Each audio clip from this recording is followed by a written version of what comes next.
बिस्मिल्लाहिर्रहमानिर्रहीम। अस्सलामुअलैकुम मेरे प्यारे बहन भाइयों, उम्मीद है आप सब लोग अल्लाह के फजल से ठीक ठाक होंगे। मैं हूं मुस्कान खान और मैं आप सब लोगों को अपने चैनल मुस्कान डेली कुकिंग पर वेलकम करती हूं। बरसात के मौसम में कुछ पकाने को ना मिले तो आप लोगों ने परेशानी होना, क्योंकि आज आपकी बहन आप लोगों के लिए बहुत ही आसान और मज़े की बहुत ही ज़बरदस्त रेसिपी लेकर आई है, जो बनाने में इतनी आसान होगी और खाने में इतनी मज़े की कि आप उंगलियां चाटते रह जाएंगे और कहेंगे काश पहले पता होता। तो आज आपकी बहन आप लोगों को आलू बेसन की बहुत ही यूनिक रेसिपी बनाना सिखाएगी, जो हम घर की चीज़ों से बहुत ही कम पैसों से बनाएंगे और खाने में इतनी लाजवाब होगी कि बच्चे बड़े सब मांग मांग कर खाएंगे। और इसके साथ ही बहुत सी टिप्स भी बताऊंगी, इसलिए वीडियो को आपने आखिर तक जरूर देखना है। और अगर वीडियो पसंद आए तो इसे लाइक करके फैमिली फ्रेंड्स के साथ शेयर कर दें, और अगर आप लोग चैनल पर नए हैं तो चैनल को भी सब्सक्राइब कर लें। तो चलिए देख लेते हैं कि इस रेसिपी को कैसे बनाना है।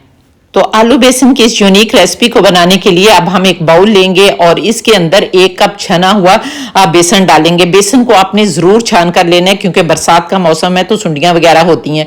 और इसके साथ ही हम इसमें कुछ मसाले डालेंगे, जिसमें ½ टीस्पून अजवाइन डालेंगे, जिसमें कलौंजी भी मिक्स है, ½ टीस्पून हल्दी पाउडर डालेंगे, ½ टीस्पून गरम मसाला पाउडर डालेंगे, 1 टीस्पून धनिया पाउडर डालेंगे और 1 टीस्पून सुरख लाल मिर्च पाउडर डालेंगे। ये सारा कुछ डालने के बाद आपने बहुत अच्छी तरह से खुश्क बैटर को ही जो है वो मिक्स करना है, ताकि सारे मसाले जो हैं वो अच्छी तरह से मिक्स हो जाएं।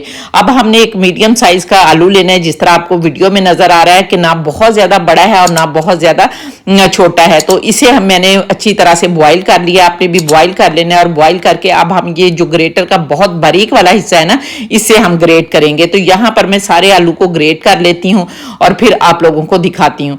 तो यहाँ पर देखें माशाल्लाह अल्हम्दुलिल्लाह मैंने सारा आलू जो है वो ग्रेट कर दिया, और इस तरह ये देखें बिल्कुल इस तरह है जैसे वो होती है ना चीज़ होती है, इस तरह का बन जाता है। अब हम इसमें ½ टीस्पून नमक डालेंगे, क्योंकि मेरा दूसरा हाथ जो है वो उसको बैटर लगा हुआ है, तो इसलिए आप लोगों ने माइंड नहीं करना कि मैंने लेफ्ट हैंड से नमक जो है वो क्यों डाला है, मुझे पता है, लेकिन उधर चम्मच खराब हो जाना था तो इसलिए।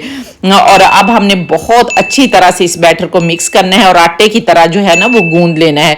और अगर दोबारा बेसन की जरूरत पड़े तो देखिए मैंने ½ कप बेसन जो है वो साथ रखा हुआ है। अगर तो ये आलू पर डिपेंड करता है कि अगर आपका आलू जो है वो बहुत बड़ा है, उसमें मॉइस्चर ज्यादा है, तो फिर और ज्यादा बेसन की भी जरूरत पड़ सकती है। लेकिन आपने बहुत ज्यादा बेसन नहीं डाल देना, नहीं तो ये सब्जी जो है ना हमारी ये सख्त बनेगी। तो इसलिए इस बात का आपने ख्याल रखना है। अब हम इसको ढक कर जो है वो 10-15 मिनट के लिए रेस्ट पर जो है वो रख देते हैं, और इस दौरान हम मसाला बना लेते हैं। मसाला बनाने के लिए अब हमें कढ़ाई चूल्हे पर रखेंगे, चूल्हा ऑन करेंगे और इसके अंदर हम ½ कप मस्टर्ड ऑयल यानी सरसों का तेल डालेंगे, क्योंकि ये हमारी सेहत के लिए बहुत ही फायदेमंद है। और जब तेल गर्म हो जाएगा तो हम इसके अंदर ½ टीस्पून साबुत सफ़ेद जीरा डालेंगे, और इसके साथ ही एक तेजपात का पत्ता डाल देंगे, एक बड़ी काली इलायची जो कि मसाले वाली होती है वो डालेंगे, और एक दालचीनी का टुकड़ा डालेंगे। इन सारी चीज़ों को हल्का सा हम क्रैकल करेंगे, और जब ये क्रैकल हो जाएंगे तो हमने इसमें 2 मीडियम साइज के फाइनली चॉप किए हुए प्याज डालने हैं। और यहाँ पर प्याज डालने के बाद हमने इनको इतना फ्राई करना है कि ये लाइट ब्राउन सा कलर इनका हो जाए। तो जब तक मैं प्याजों को फ्राई कर रही हूँ, आप लोग जल्दी से प्यारा सा कमेंट करके बताएं कि आप लोग किस किस कंट्री से मेरी वीडियो वॉच कर रहे हैं। और माशाल्लाह अल्हम्दुलिल्लाह बहुत ज्यादा खुशी होती है जब आप लोग प्यारे प्यारे कमेंट करते हैं। तो फिर जिसका कमेंट भी बहुत यूजफुल होता है मैं उसे पिक भी करती हूँ, पिन भी करती हूँ और वीडियो में भी चलाती हूँ। तो इसके साथ ही अगर अभी तक आप लोगों ने मेरे चैनल को सब्सक्राइब नहीं किया तो प्लीज जल्दी से चैनल को भी सब्सक्राइब कर लें, और साथ बने बेल बटन को जरूर दबा दिया करें, ताकि मेरी हर नई वीडियो का नोटिफिकेशन सबसे पहले आपको मिले और आप लोग मेरी यूजफुल वीडियो से फायदा उठा सकें। और इसके साथ ही मुझे फेसबुक और इंस्टाग्राम पर भी फॉलो कर लें। तो यहाँ पर देखें हमारे प्याज जो हैं वो काफी हद तक लाइट ब्राउन हो गए। इस स्टेज पर हमने 2 जो है वो सूखी लाल मिर्चें डालनी है। आप लोगों ने पहले नहीं डालनी, क्योंकि फिर मिर्चें जो हैं वो ज्यादा जल जाती हैं और उनका कोई टेस्ट भी नहीं होता और कलर भी खराब हो जाता है।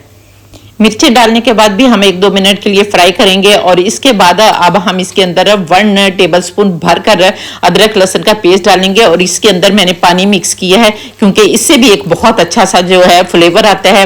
और अब हम अदरक लहसुन के पेस्ट को भी 1-2 मिनट के लिए अच्छी तरह से फ्राई करेंगे ताकि इसका कच्चापन जो है वो खत्म हो जाए। और यहाँ पर देखें मैं वीडियो को फास्ट चलाती हूँ क्योंकि आप लोग कहते हैं कि वीडियो बहुत लंबी हो जाती है, तो ये ना समझे कि ये 1 मिनट में ही जो है वो सारा कुछ फ्राई हो जाता है, इस पे टाइम लगता है। तो अब हमने अदरक लहसुन को भी अच्छी तरह से फ्राई कर लिया। अब हम इसके अंदर एक बड़े साइज के टमाटर की पेस्ट डालेंगे। यहाँ पर पेस्ट हम इसलिए डालेंगे कि हमारी ग्रेवी जो है ना वो बहुत ही स्मूथ बने, और इसके साथ ही हम इसका कंगाल जो है वो भी डाल देंगे। और कंगाल डालने के बाद अब हम इसमें 1/2 टीस्पून या आप लोग अपने जायके के मुताबिक नमक जो है वो भी डाल सकते हैं। और यहाँ पर नमक डालने के बाद हम इसको टमाटरों को भी अच्छी तरह से फ्राई करेंगे ताकि इसका पानी जो है वो अच्छी तरह से खुश्क हो जाए। तो यहाँ 2-3 मिनट के लिए हम दोबारा से इसको फ्राई करते हैं। टमाटरों को 2-3 मिनट फ्राई करने के बाद अब हम इसमें कुछ पाउडर मसाले डालेंगे, जिसमें 1/2 टीस्पून हल्दी पाउडर डालेंगे, 1 टीस्पून धनिया पाउडर डालेंगे, 1/2 टीस्पून गरम मसाला पाउडर डालेंगे, 1 टीस्पून सुर्ख लाल मिर्च पाउडर डालेंगे, 1/2 टीस्पून जीरा पाउडर डालेंगे। ये मसाले डालने के बाद भी अब हमने 1-2 मिनट के लिए इन मसालों को भी अच्छी तरह से भूनना है ताकि इनका कच्चापन जो है वो खत्म हो जाए। तो 2-3 मिनट इनको अच्छी तरह से भूनने के बाद अब हम इसके अंदर 4 खाने के चम्मच फेंटा हुआ दही डालेंगे, और दही डालने के बाद इसका कंगाल जो है वो भी डाल देंगे, अच्छी तरह से मिक्स करेंगे। और मिक्स करने के बाद अब हम यहाँ पर ढक्कन लगाकर 2-3 मिनट के लिए इसको पकने देंगे ताकि हमारा मसाला जो है वो अच्छी तरह से फ्राई हो जाए। और जब तेल सेपरेट हो जाएगा तो फिर हम नेक्स्ट कुकिंग करेंगे। तो अब हम पकने देते हैं और फिर देखते हैं। तो यहाँ पर देखें माशाल्लाह अल्हम्दुलिल्लाह हमारा मसाला जो है वो बहुत अच्छी तरह से फ्राई हो गया है, ऑयल भी सेपरेट हो गया। अब हम इसको अच्छी तरह से मिक्स करेंगे, और मिक्स करने के बाद 3 सब्ज मिर्चें चॉप करके डालेंगे। आप लोग अपनी मर्जी के मुताबिक जितना पसंद करते हैं ना उतना डालें, क्योंकि सब्ज मिर्चों में विटामिन सी होता है जो कि हमारी सेहत के लिए बहुत फायदेमंद है, खूबसूरती के लिए बहुत फायदेमंद है। तो इसलिए मुझे तो बहुत पसंद है, इसलिए मैं भर भर कर डालती हूँ। आपको जितनी पसंद है आप उतनी डाल सकते हैं। इनको भी 1 मिनट के लिए अच्छी तरह से फ्राई करेंगे, और फ्राई करने के बाद अब हमने इसमें बड़े कप जो आपको नजर आ रहे हैं ना, इस तरह बड़े कप जो है वो ज्यादा सारा पानी डालेंगे। 2 कप मैंने भरकर पानी डाला है। पानी हमने ज्यादा डालना है। पानी क्यों ज्यादा डालना है ये मैं आप लोगों को आगे चलकर बताऊंगी। अब हम यहाँ पर पानी डालने के बाद इसका बॉयल जो है वो आने का इंतजार करेंगे। तो जब तक इसमें बॉयल आता है हम अपने बेसन को देख लेते हैं। बिस्मिल्लाहिर्रहमानिर्रहीम। तो ये देखें माशाल्लाह अल्हम्दुलिल्लाह हमारे बेसन को बहुत अच्छी तरह से रेस्ट मिल गया। अब हमने हल्का सा जो है ना वो ऑयल लगा लेना है, और ऑयल लगाने के बाद 1 मिनट के लिए इसको दोबारा से जो है वो मसल लेते हैं।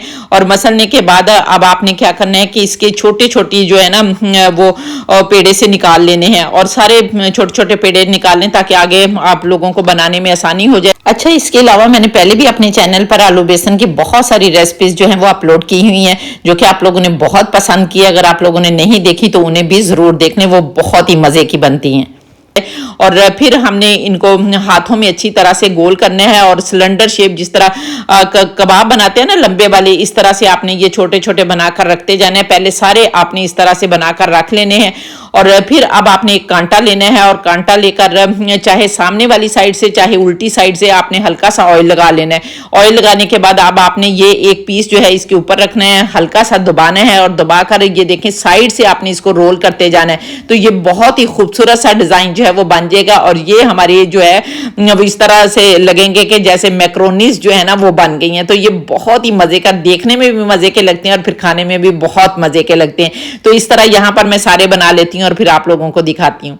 तो ये देखें माशाल्लाह अल्हम्दुलिल्लाह मैंने सारे बना लिए हैं, और चलिए अब चूल्हे पर चलते हैं और देखते हैं कि इनको कैसे पकाना है। तो यहाँ पर देखें हमारे पानी में बहुत अच्छी तरह से बॉयल आ रहा है, और बॉयल आ रहा है तो अब हमने एक जाली लेनी है। यहाँ पर आपके पास जो भी जाली है ना, इस तरह की कोई जाली ले लें, और जाली को तेल लगाने की भी कोई ज़रूरत नहीं है। बस जाली जो है वो हमने इस पानी के ऊपर रखनी है, और यहाँ पर हम 1-2 काज करेंगे कि हमारी ग्रेवी भी पक जाएगी और हमारा ये काम जो है हो जाएगा, क्योंकि हमने इनको स्टीम करना है। तो ये सारे जो हमने मैक्रोनी से बनाए हुए हैं ना, ये सारे इसके ऊपर डाल देंगे और ऊपर से ढक्कन लगा देंगे, और 7-8 मिनट के लिए मीडियम आंच पर इनको पकाएंगे। तो ये बहुत अच्छी तरह से जो है ना वो स्टीम में पक जाएंगे। तो यहाँ पर अब हम इनको पकने देते हैं और फिर देखते हैं।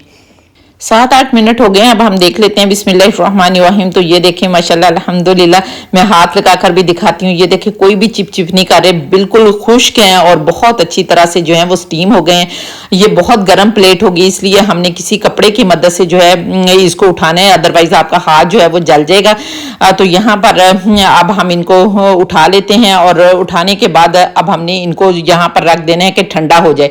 और यहाँ पर ठंडा करने के बाद हमने इनको सालन में डालना है। यहाँ पर भी मैं आप लोगों को दिखा देती हूँ कि हमने कोई ऑयल नहीं लगाया था, लेकिन ये बिल्कुल भी नहीं चिपके। यहाँ पर देखें, ये बहुत आसानी से सारे जो हैं वो उतर जाएंगे। तो दूसरी तरफ जो है वो अब हम अपने सालन को देख लेते हैं। तो यहाँ पर देखें, हमने इसके अंदर 1 कप पानी जो है वो और डालना है।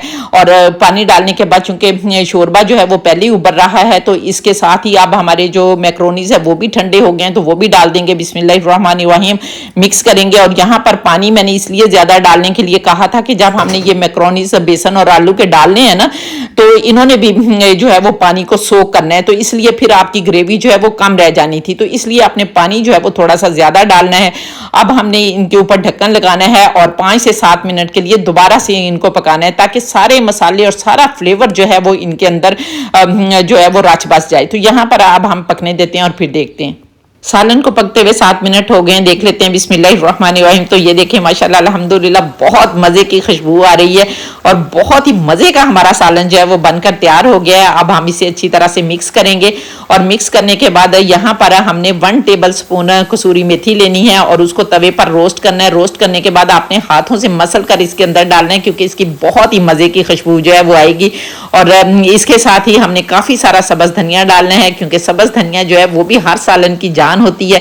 आपने इनको मिक्स करना है और मिक्स करने के बाद 1 मिनट के लिए आपने ढक्कन जो है दोबारा लगा देना है। इसका फायदा ये होगा कि एक तो इन दोनों चीजों की जो खुशबू है वो सालन में रच बस जाएगी और दूसरे एक तरी जो है वो सालन के ऊपर आ जाएगी। तो यहाँ पर 1 मिनट हम ढक्कन लगाते हैं और इसके बाद जो है वो डिश आउट कर लेते हैं। बिस्मिल्लाहिर्रहमानिर्रहीम। तो ये देखिए माशाल्लाह अल्हम्दुलिल्लाह सुबहानअल्लाह, बहुत मज़े का सालन जो है वो हमारा लग रहा है। अब आप इसको रोटी, पराठे और चावलों के साथ, जिसके साथ भी खाएंगे इंशाल्लाह ताला आप लोगों को बहुत मज़े का लगेगा। और फिर आप लोगों ने इसे बनाना है और कमेंट करके मुझे ज़रूर बताना है कि आप लोगों को मेरी ये रेसिपी कैसी लगी।